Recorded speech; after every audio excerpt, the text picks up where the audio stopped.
oh my God, there's always way too much to do. And actually having a sustainable life while running a business can feel really impossible.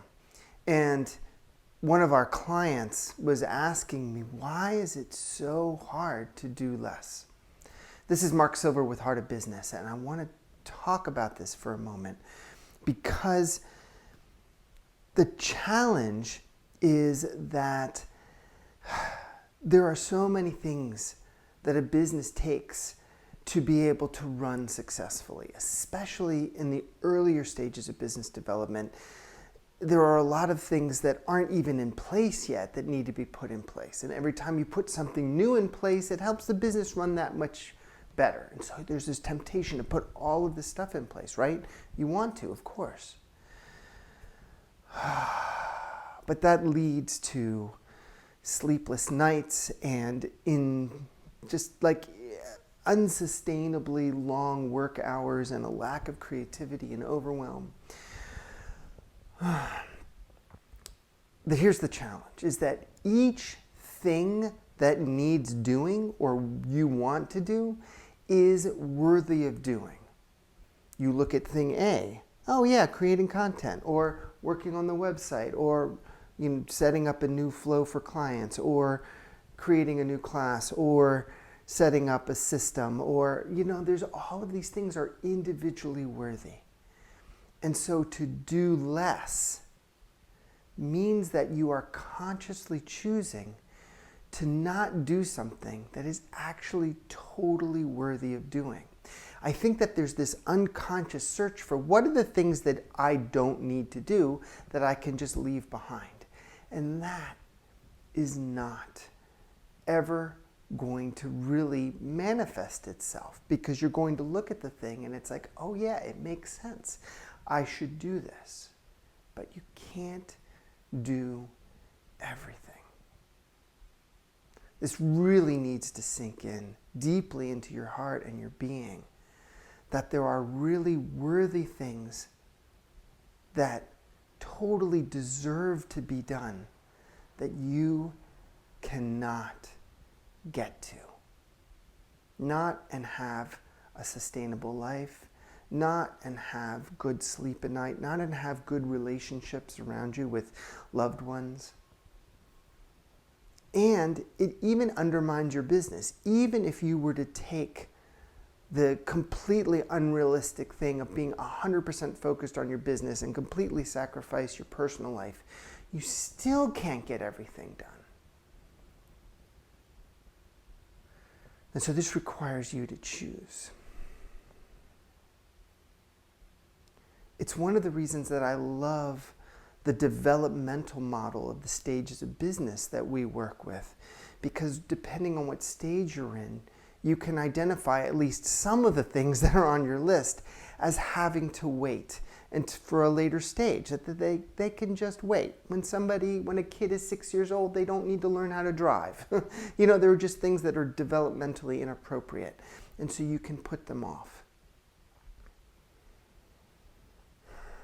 And there's still too much to do, even within the stage that you're in, but it still lets you slough off a lot, put things off a lot. So,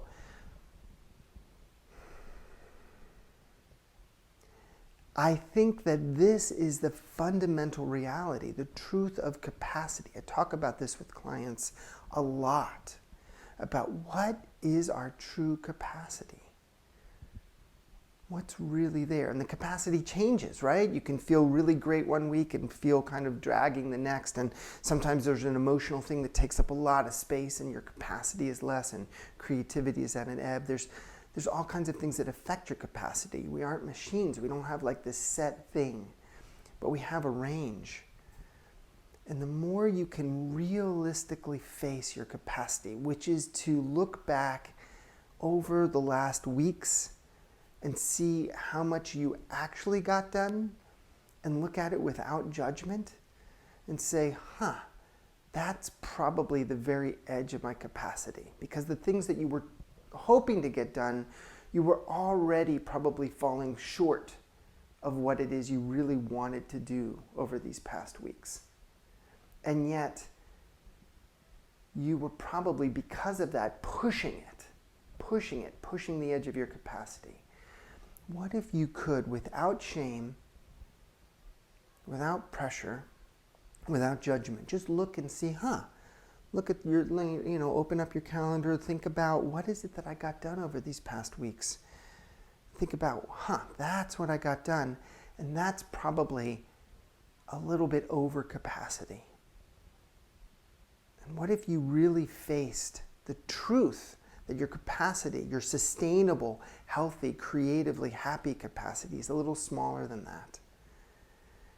And felt the grief that comes up when you can't do it all, and the things that will have to wait, and some things that you will never get to. And then understand how important choosing is. To really focus and prioritize and choose what it is that you're focused on, what it is that you're going to tackle. I'm not even giving you a process on how to prioritize. A lot of what I really want you to do is to just take the time to be with the reality of your capacity and the grief that brings up, and let that be expressed. Because there's no magical process. There's lots of different little things you could do to kind of, how do I choose? But I'm guessing that if you were to really face the truth of your capacity, you were to grieve, you were to walk with that, and then be present, and go, okay, there's 30 things on my list, and I can do 4 of them. I think that if you were to really face that in your heart, it would become a little bit more obvious what's really important.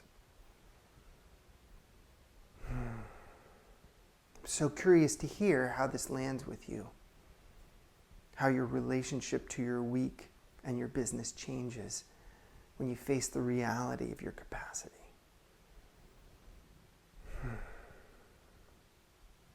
Please let me know. What are your questions? What comes up? What's your experience? Because this is such a key to moving your business forward.